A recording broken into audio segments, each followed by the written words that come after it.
are saying कि we will change this country. Oh, very good, very good. बहुत ही So अच्छा। we will be changing the political system. We will be changing lot of things. We will be changing technology. We will be changing, and we have evolved a full system. तो आप जो है crime free Bharat YouTube channel को आप देखिए, subscribe करिए। अच्छा। हाँ, और उसमें खुद एनर्जी सेंटर बनिए और अपने से जुड़े हुए सभी लोगों को जोड़िए, क्योंकि ये संयुक्त ऊर्जा से ही हम इन दुष्ट राजनेताओं को बदल पाएंगे। ये आपने इतनी कठिन और इतनी कॉम्प्लिकेटेड मुहिम में हाथ डाला है। नहीं। होगा, लेकिन यदि आपकी विल पावर अच्छी है और आप इसमें डिवोटेड है, मेहनत बहुत है नेचुरली इसमें, तो लेकिन हाँ, सब लोग इस चीज को करें तो निश्चित ही कुछ ना कुछ इसमें चेंज जरूर। सब लोग करें, अकेले नहीं, बल्कि संकल्पित होके करें, क्योंकि आप अपने फ्यूचर जनरेशन को क्या सौंप रहे हैं। करेक्ट। क्योंकि ये नेता तो जो है आप में जो है खून खराबा कराएंगे, अपने आप में वो लड़ाई करेंगे। कुछ दुष्टों ने जो ना कांग्रेस ने दुष्टता की है। जीजा जी, हमारा तो एक ऐसा भी एक मेरी अपनी ओपिनियन ऐसी है कि नेता लोगों का कोई एक्चुअली जो हम लोग का जो संविधान है या जो वहाँ से जो ये लोग इलेक्ट होके आते हैं, तो जब तक वहाँ कहीं कुछ विशेष वो नियम उनकी नहीं बनाए, कोई पढ़ाई लिखाई कोई एक कहीं उनके लिए कुछ इस तरह के रूल्स नहीं है, वो किसी भी कैडर के आ जाते हैं, कहीं से भी आ जाते हैं, चाहे वो जेल में बंद हो जाके। इस देश की बहुत बड़ा देखिए अर्चना, इसमें समझो कि देश में चपरासी बनने के लिए जो सबसे छोटी चीज है, जो गेट के बाहर खड़ा रहता है बेचारा, उसके लिए भी उसे साक्षर और साचरित्र दोनों होना चाहिए। तो देश के कानून के निर्माता अनपढ़, गवार और अपराधी, राइट? करेक्ट, बिल्कुल। इसमें जो है लगातार 2017, 18 और 19 में विभिन्न PIL में सुप्रीम कोर्ट ने विभिन्न निर्देश इनको दिए, जिसमें से एक कॉमन निर्देश था कि पार्लियामेंट इस बारे में कानून बनाए। लेकिन आप ये देखिए कि 2019 का जो पार्लियामेंट गठित हुआ था, उसमें 42% जो MPs थे वो आपराधिक रिकॉर्ड के थे, राइट? और 29% तो जघन्य अपराधों के अपराधी थे, जैसे हत्या, डकैती, लूट, रेप। तो ये जो रेपिस्ट हैं, ये मक्कार लोग हैं, ये आपके कानून के निर्माता क्यों? और ये जो है दुष्टता नेहरू जी ने की है, जो पीपल रिप्रेजेंटेटिव एक्ट के माध्यम से की है। उसमें वो प्रावधान नहीं किए गए जिसमें आपके जो रिप्रेजेंटेटिव हैं उनकी क्या अहर्ताएं होना चाहिए, राइट? क्योंकि यदि एक चपरासी से तो ज्यादा बेहतर उनका होना ही चाहिए ना। करेक्ट, बिल्कुल, नो डाउट, यस। तो वो जो है अब आज के उसमें पढ़े लिखे क्यों नहीं होना चाहिए, उन्हें पॉलिटिकल साइंस का ज्ञाता क्यों नहीं होना चाहिए, उन्हें MBA क्यों नहीं होना चाहिए, उन्हें टेक्नोक्रेट क्यों नहीं होना चाहिए। बिल्कुल। लेकिन ये दिया थी, ये इतना पता नहीं ये क्यों, ये क्या सोच के थी कि नेहरू जी के समय था। देखिए अर्चना, तुम जो कह रही हो कि ये करना बहुत मुश्किल है, ये बात सही है। क्योंकि ये जो है आसुरी शक्तियां बन गई हैं, ये आपका दंगा कराती हैं और दंगा करा के अपने वोट बटोरती हैं। आप देख लीजिए, अखिलेश यादव जो है बेशर्मी से तुष्टीकरण की नीति अपना के उसने 125 सीटें जीत ली कि नहीं जीत ली? और वो पूरे दुष्टों को बांटा है, अधिकांश अपराधी हैं। जी, MLC वाली नहीं, मैं तो जो है ना MLA वाली बात। अच्छा, जो सपा वाली, अच्छा MLA वाली कह रहे हैं। हाँ, वो तो और इसमें जो है पता नहीं कैसे निकल गई। आप ये बताइए, 403 की विधानसभा में 205 अपराधी हैं। जी, मतलब अब 51% जो है कानून के निर्माता वो अपराधी होंगे। अब उनसे क्या कानून की अपेक्षा की जा सकती है? संविधान में नहीं चेंज होगा, जब तक ये ऊपर से नहीं सिस्टम होगा। ये दुष्ट लोग जो है कानून में चेंज क्यों लाएंगे? जो स्वयं अनपढ़, गवार और अपराधी हैं और बड़े पदों तक पहुंच भी गए हैं, वह आपके लाभ के लिए, देश के लाभ के लिए कोई व्यवस्था क्यों लाएंगे? हाँ हाँ क्यों लाएंगे, करेक्ट। लेकिन बिल्कुल जीरो से जो है आपकी लड़ाई है, और जीरो से वहाँ उठते उठते टाइम तो खैर लगना ही है, लेकिन बहुत अच्छी मुहिम है जिया जी। हम जो हमने इसके लिए स्ट्रेटेजी बनाई है उसमें ना तो आसुरी शक्तियों से सीधी लड़ाई है, नंबर 1। अच्छा। नंबर 2 जो है उसमें फायदे ही फायदे हैं। पहला फायदा तो ये है कि अपने अंदर की नेगेटिविटी और बेबसी खत्म हो जाए। आज हम में से आप, जैसे अभी आप कह रहे हैं, ये आपकी कहीं ना कहीं बेबसी दिख रही है ना, कि ये दुष्ट लोग जो है ना कुछ नहीं कर सकते हैं, ये नियम कानून ऐसे कभी नहीं बनाएंगे, ये कितनी बड़ी बेबसी है। और सवाल ये बेबसी आपकी अकेली नहीं है, ये बेबसी हम कैसे भारत अपने जो है ना अगली जनरेशन को सौंप के जाएंगे। जब ये अभी जो है 50% से ज्यादा क्रिमिनल होंगे तो ये क्या नंगा नाच करेंगे और हमारी जिंदगी ये कितनी कठिन कर देंगे। जी नहीं, ये आपने जो प्लेटफॉर्म चुना जिया जी, मुझे इतना अच्छा लग रहा, सुनने में ही बहुत अच्छा लग रहा है जो आप इसको बता रहे हैं, एक्सप्लेन कर रहे हैं। और मुझे लग रहा है कि निश्चित हम अपनी बच्चों को क्या देके जाएंगे, क्या उनको एक ऐसा प्लेटफॉर्म जरूर मिलना चाहिए जहां उनको चलने में कंफर्टेबल और उनको इजी गोइंग हो उनकी, और इन चीजों से बचें। नो डाउट हमारे वाकई में आसपास सब चीजें इतनी खराब हैं, इतनी, वो नेता नगरी का तो खैर बाकी क्या, लेकिन करना होगा। आपने सोचा है तो कुछ तो जरूर होगा जी। देखो अर्चना, इसको इस तरीके से समझने की कोशिश करें कि ये अकेले अपराधी हैं, ये बात नहीं है।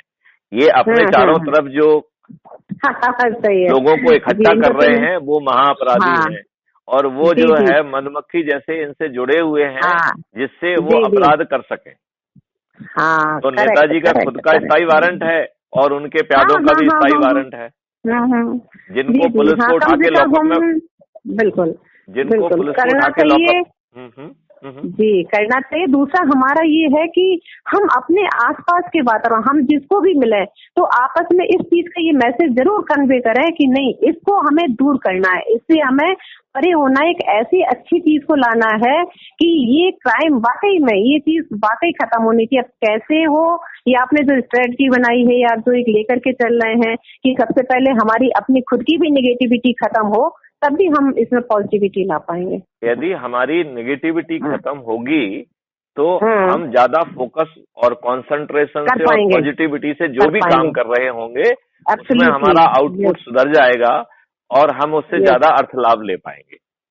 करेक्ट, सीधे फायदे वाली बात। मुहिम से जोड़ते हैं जिया जी, बिल्कुल इसको वो करेंगे। आपने बताया मुझे, आप इसको व्हाट्सएप पे डालिए, क्या आपने नाम बताया? नहीं तो नहीं, बिल्कुल व्हाट्सएप पे नहीं डालेंगे। क्राइम फ्री भारत बहुत आसान है। अच्छा, क्राइम फ्री भारत, अच्छा ठीक है। इंडिया मत करना, इंडिया में कुछ दूसरे जो है ना वो जर्नलिस्ट वर्नलिस्ट। अच्छा, क्राइम फ्री भारत।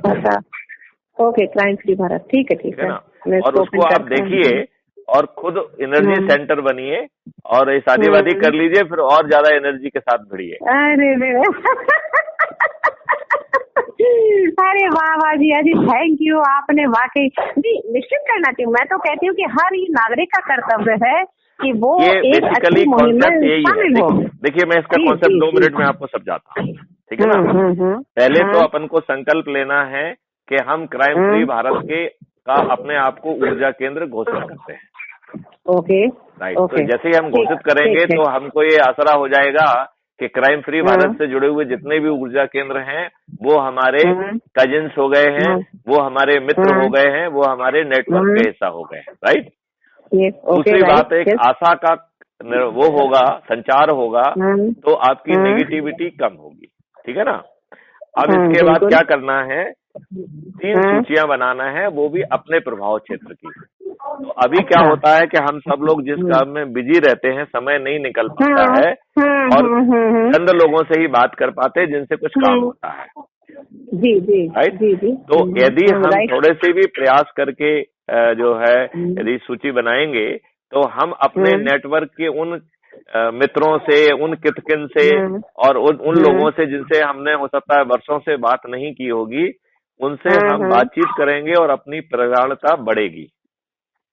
हाँ, बिल्कुल राइट। मतलब you are reviving your network. ये भी अपने फायदे की चीज है। इसके फायदे की, अपने फायदे की है ना, अपने फायदे की, दूसरे का थोड़ी। इसमें निश्चित आपका अपना ही खुद का लाभ है। करेक्ट। अब तीसरा जो है जब भी हम किसी से अपने स्वार्थ से बात करते हैं तो हमारा कद थोड़ा सा छोटा होता है, राइट? अभी हम बात कर रहे हैं तो अपने लाभ की बात नहीं कर रहे हैं, उसको ऊर्जाकृत करने की बात कर रहे हैं, राइट? तो आपका कद उससे थोड़ा सा ऊंचा होगा। जी। और चौथी बात यह है कि इनको ऊर्जाकृत करना है, तो ये चुंबक के सिद्धांत के ऊपर है, राइट? तो चुंबक के पास में जब भी कोई लोहा आता है तो वो रीओरिएंट होके चुंबक बन जाता है। बन जाता है कि नहीं? जी, जरूर बिल्कुल बन रही है। चुंबक का काम ही यही है कि अपनी ओर उनको खींचना। तो बिल्कुल मुझे लगता है इसमें व्यक्ति का खुद का लाभ है इन चीजों तो उसमें जो है जो आपने जितने पॉइंट बताए हैं, लोगों को संकल्पित करके ऊर्जाकृत करना है। और फिर ऊर्जा केंद्रों का जो संख्या है वो संकल्पित ढंग से यदि हम सही ढंग से करते हैं तो 9 दिन में 100 करोड़ पहुंचती है। ये इसकी जो स्टैटिक्स है वो कहती है कि यदि हम सभी लोग संकल्पित होकर काम करें तो 9 दिन में 100 करोड़ पहुंच जाते हैं। और यदि हम चलो थोड़ा सा ढीले भी पड़ जाएंगे तो 1-8 महीने में तो 100 करोड़ हो जाएंगे। जब 100 करोड़ लोग जो है थाली रूपी शंखनाद से कहेंगे कि मिस्टर मोदी ये काम करिए, तो ऐसी संभावना है कि मोदी जी अनुनय विनय और प्रार्थना को सुन पाएंगे। और यदि वो नहीं सुनेंगे तो हम उनको विवश करेंगे। और विवश करने का तरीका क्या है कि जब 100 करोड़ लोग होंगे इसका मतलब है हम हर घर में हर गली कोने में होंगे। होंगे कि नहीं होंगे? बिल्कुल, क्या इमेजिनेशन है आपकी सच्ची। हम तो आप सिर्फ अभी तो कल्पना कर रहे हैं, कभी ये वाकई कार्यान्वित होगा तो कितना सुंदर लगेगा। अच्छा, अब आप जो है अपने ही उस पे थाली बजा के और झंडा दिखा के कहेंगे काले अंग्रेज वापस जाओ, आसुरी शक्ति वापस जाओ, विवश हो जाओ, सुधर जाओ, तो कुछ तो उनको लज्जा आएगी। और वो जब यदि इतनी जगह पे वो जाएंगे और हर रोज यदि उन्हें ऐसा नेगेटिव एहसास होगा तो वो अपनी हार को नजदीक से देख पाएंगे। उन्हें विवश होकर वो सब प्रावधान जो हम पार्लियामेंट में बैठ के उनसे कराना चाहते हैं, चाहे वो नियम कानून का हो, चाहे वो व्यवस्था का हो, चाहे वो ब्यूरोक्रेसी का हो, चाहे वो पुलिस का हो, चाहे वो जुडिशरी का हो, वो सब परिवर्तन हम करा पाएंगे। और यदि वो इसके बावजूद भी अपने अहम में वो परिवर्तन नहीं करते हैं तो फिर हमें जो है एक पॉलिटिकल पार्टी के रूप में अवतरित होकर अपने ऊर्जा केंद्रों के माध्यम से 545 उम्मीदवारों को उतार कर और बिना कैनवासिंग के जिताकर। इसमें एक पॉइंट हमारा ये है कि जैसे अभी तो हम है ना, अभी तो शासन नहीं है, हम लोग हैं गवर्नमेंट जॉब में। तो कई बार यदि आप इस तरह के मुद्दे उठाते हैं तो इसकी आपको कोई मुद्दे नहीं उठाना है। आप तो जो है इसमें शामिल होने आप जो है वोटर भी हैं, राइट?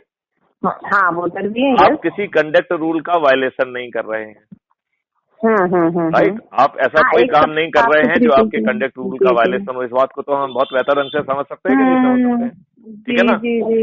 और एज ए वोटर हमें अपने प्रधानमंत्री से मांग करने का हक बनता है। और हम किसी दूसरे गिरोह में नहीं जा रहे, अपने छत से थाली बजा रहे हैं, तो वो हमारा अपना राइट है। राइट है, यस राइट। तो वो हमारा राइट टू एक्सप्रेशन भी है। राइट, थोड़ा क्लियर हो गई बात। ये बात तो इसमें कोई जो है व्यवधान नहीं है। कोई व्यवधान नहीं है। ठीक आप कहीं जुलूस नहीं निकाल रहे हैं, आप कहीं किसी के साथ मिलके कोई जो है ना गवर्नमेंट के विरुद्ध धरना नहीं दे रहे हो, तो आप कहीं भी कंडक्ट रूल का वायलेशन नहीं कर रहे हो, ठीक है ना? और जो है यदि 100 करोड़ लोग जो है कि ये बात नहीं मानेंगे तो उन 100 करोड़ लोगों के माध्यम से हम अपने उम्मीदवारों को जिता के वो व्यवस्था फिर हमें पार्लियामेंट में बैठ के करना पड़ेगी। तो यदि मान जाएंगे तो यह करें तो बहुत अच्छा। तो फिर इन्हीं को 545 वोट सीट दे देंगे ना। क्यों नहीं, बिल्कुल। फिर तो कोई बात ही नहीं है। यदि ये लोग करते हैं, आगे बढ़ते हैं। खैर ये बात तो पहुंचानी बहुत जरूरी है, बिल्कुल सही है। तो आप जो है देखिए इसमें 1100-1200 जो है वीडियो अवेलेबल हैं हमारे क्राइम फ्री भारत पे। और हर रोज जो है 3-4-5 वीडियो अपलोड होते हैं। अच्छा। तो आप जो है देखो आपने इतनी अच्छी बात बताई, अभी मुझे पता ही नहीं थी, क्योंकि अभी आपसे मेरी ऐसी कोई बात ही नहीं हुई संदर्भ में। तो आप जो है लेडीज विंग के प्रभारी बन जाइए लखनऊ में, राइट। और उनको इसमें करना कुछ नहीं है, अपन को अपने जो है ना, आप प्रचार केंद्र नहीं है, आप ऊर्जा केंद्र है। तो जो लोग आपसे जुड़े हैं केवल उन्हीं से बात करना है आपको, नए व्यक्ति से किसी से बात नहीं करना। Correct correct correct correct. तो यदि आप अपने पुराने व्यक्तियों से बात करेंगे तो आप अपनी पुराने नेटवर्क को रिवाइव कर रहे हैं, अपने मित्रों से, अपनी मंडलियों से बात कर पाएंगे, अपने नेटवर्क से बात कर पाएंगे, तो अपने आप में बहुत फायदे की चीज है। और फायदे की चीज ये है जो इस चीज को समझेगा, जो आपको जो ये टेस्ट है, उस टेस्ट के लोग यदि आपको मिलेंगे, आप थोड़ी अपनी बात बतानी जरूर पड़ेगी, कहना पड़ेगा, जैसे आपने मुझे बताया। भूल जाइए, टेस्ट को भूल जाइए। देखिए, जहाँ जिनको आप टेस्ट कह रहे हैं, जो बड़े पदों पर बैठे लोग हैं, वो डरे हुए लोग हैं, उन्होंने अपना काम ठीक ढंग से नहीं किया, इसलिए हम इस हालत पे हम पहुंच गए हैं। वो अपने लाभ के लिए इनसे साठगांठ कर लिए हैं, इनके अवैध आदेशों का पालन कर रहे हैं। वो तो हम आए दिन देखते रहते हैं लखनऊ में, बिल्कुल हमारा सही बात है, बिल्कुल सही कह रहे हो आप। चलिए, तो जो है अरे बहुत अच्छी वार्ता हुई, बहुत धन्यवाद आपको जिया जी। और इतनी अच्छी, और निश्चित हम जो है इसको करेंगे, और मुझे तो भाग गई है ये चीज। बिल्कुल ठीक कह रही हैं, बिल्कुल ठीक कह रही हैं। और देखो, हमें एक अच्छे भारत को बनाकर अपनी अगली जनरेशन के लिए सौंपना है, बस। तो ये काम अपने लिए कम, आगे वाली जनरेशन के लिए ज्यादा है। ये जो आपने एक लाइन बोली ना, ये जो एक लाइन, इतना ये आपके दिमाग में बैठने वाली बात है। आप 100 बात की एक बात है, वो आपने जो ये बताया कि हम अपनी जनरेशन को, आने वाली जनरेशन को हम क्या सौंप के जा रहे हैं, क्या ये चीज है ना उनको। यदि आप उनको धन और घर सौंप के जाएंगे तो ये दुष्ट लोग जिहाद रास्ते पे, रोड पे करके आपसे वो घर छुड़ा लेंगे। आपको जैसे कश्मीरों के साथ में हुआ, या पाकिस्तान में जो हिंदू थे बेचारों को भागना पड़ा, उनके संग हुआ, भागना पड़ा। करेक्ट। कोपला में हुआ, कोलकाता में हुआ, नौअखली में हुआ, ये महाराष्ट्र में जो विदर्भ एरिया में हुआ। तो लोगों को अपनी संपत्ति छोड़ के भागना पड़ा, और जिस संपत्ति को आपने इतने मेहनत से कमाया है, मेहनत से किया है, करेक्ट, वो जो है ना आपकी ना हो के किसी दूसरे की हो जाएगी, किसी और की है। ये इससे बड़ा तो दुखद पहलू वाकई कुछ नहीं हो सकता। ये जो झेल के आए हैं आप, उनसे पूछिए, उनकी ये तकलीफ बहुत है। कम से कम हम उनकी इस तकलीफ को महसूस करें और उसमें थोड़ा सा भी अपना अंशदान दें, इसी प्रकार का भावनात्मक। और जो हम ये आपने ऊर्जा वाली बात की, संकल्पित होकर अपने लोगों को जोड़ते जाइए, 100 करोड़ पहुंच जाएंगे। हम इस सरकार को घुटने टिका देंगे। करेक्ट करेक्ट, नहीं बहुत सही चीज है। बिना विवश किए हुए तो ये काले लोग मानेंगे नहीं मानेंगे, बिल्कुल। वो तो अपने है ना, जब तक ऊपर से डंडा नहीं पड़े तब तक काम नहीं होता है। वो तो एक ऐसी शैली बन गई है यहाँ की। चलिए, तो आप जो है अभी यूट्यूब चैनल पे क्राइम फ्री भारत को सर्च करिए, जी, और उसको सब्सक्राइब करिए, और आज से ही मैं आपको अपना ऊर्जा केंद्र घोषित करता हूँ। थैंक यू जी, चलिए। तो आप संकल्पित होइए, शादी के पहले आप 1 घंटा दीजिए, और शादी के बाद 3 घंटे दीजिए। चलिए, ठीक है। क्योंकि शादी के समय जो है ना आप थोड़े से बिजी ज्यादा रहेंगे। अभी तो खैर है, बाकी सही बात है। लेकिन शादी के बाद तो पूरी एनर्जी के साथ बढ़िए। बिल्कुल। चलिए, जय हिंद, जय भारत, जय हिंद, जय भारत।